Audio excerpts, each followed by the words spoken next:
called End Run. John's going to just give me a little rhythm on the drum, which settles me down.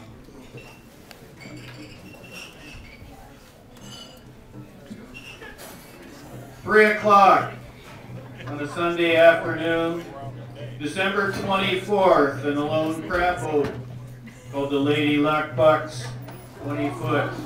Seas and sky as gray struck as dirty tree bark. Donnie Cahill, he can't see 30 feet through storm that wraps about him across the slimy windows marred by salt and ocean spume. The boat. This drunkenly, and all Donnie can remember is the pale white face and painted cherry lips of his wife, Jenny, and his 3-year-old son. Later, Jenny son will recount how a sun-pocked winter morning deteriorated suddenly into sou'wester. How the barometer dropped 14 points in 6 hours until the fluorescent needle red gale. Her mindset then, the understood caution or fear that wives of fishermen stow out of sight, but never out of mind. In the wheelhouse, Donnie remembers Saturday night playing football in Quinault when he ran back 3 touchdowns while the crowd screamed his name. Screamed above the screech of a storm not unlike this, but there, on the best night of his life, how his feet would anchor occasionally onto terra firma, even though the playing field had turned as unctuous as peat. He recalls all that as the ocean crests into 25-foot combers, tinctured glaucus, and bottle green. Donnie is still 25 miles from the harbor entrance, that raven-colored jetty that promises the rest of his life. 4 in the afternoon, no sunset. The skipper knows he won't flatter that marvelous light this evening, and stumbles into devil thoughts like maybe never again, then remembers he is Lord. Donnie is nothing if not a good Christian. He found Jesus the night his first son died, his persona shifting from hellraiser to pious supplicant. But even now he curses his lack of faith. Back home, Jenny ratchets the black knob on the black stove until the white lines synchronize to 350 degrees, then jams a Christmas roast impatiently into immaculate oven. Already her hands are shaky. She turns. From the spotless checkered linoleum floor, Kevin watches curiously as his mother hand reaches for the wall telephone. Shaped like his binky, the plastic receiver is phthalo green, and the baby wants it.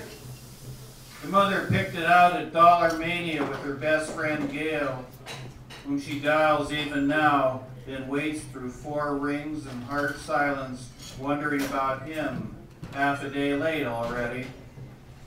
She's pretty, though not as striking as on that night 9 years ago when she screamed, "Donnie, Donnie, Donnie!"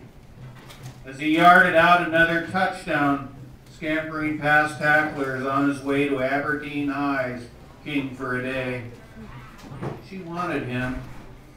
On the sidelines, her honey and straw hair was cooped into rich golden mat like Rapunzel's, and under the bright yellow rain hat that only the cheerleaders wore. That same night, he juiced her.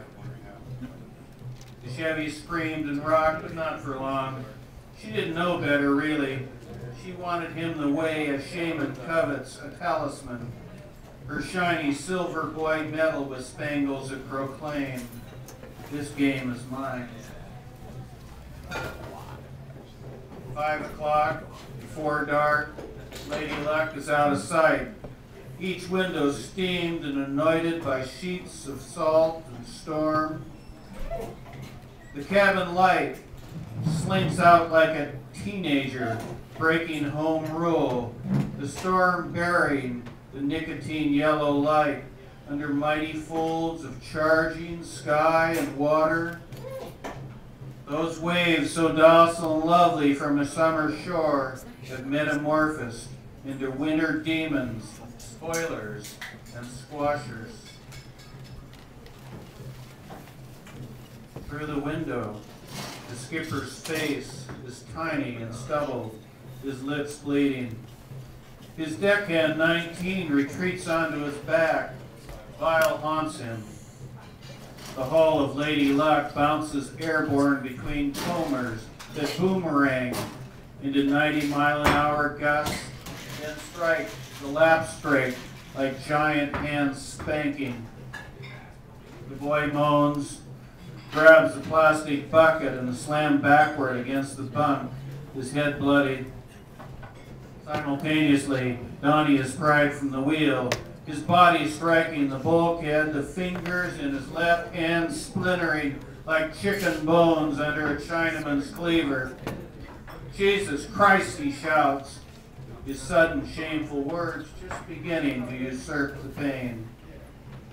Back in the kitchen now. The women talk. Jenny, listen now. You know these boys play. Probably just had a good catch. Running late. You'll be home soon, sweetie. Did you call the bent rudder? Stopped in for a brew, that's all. Trust me. And how did you stuff that turkey? You know that sounds just delicious. Jenny's best friend crosses her finger and pleads a prayer while another 30-foot comber smothers the deck with a floundering crabber. Orange-skinned and stainless steel crab pots, coiled, lemon, tangerine lines, and middens of gear whisked away like yesterday's hoop greens. The boat lists, pirouettes, sliding sideways into an ocean trough. Two fishermen hear the bleat of water, the blast of shattered glass, then torrents. Woo! Woo! Woo!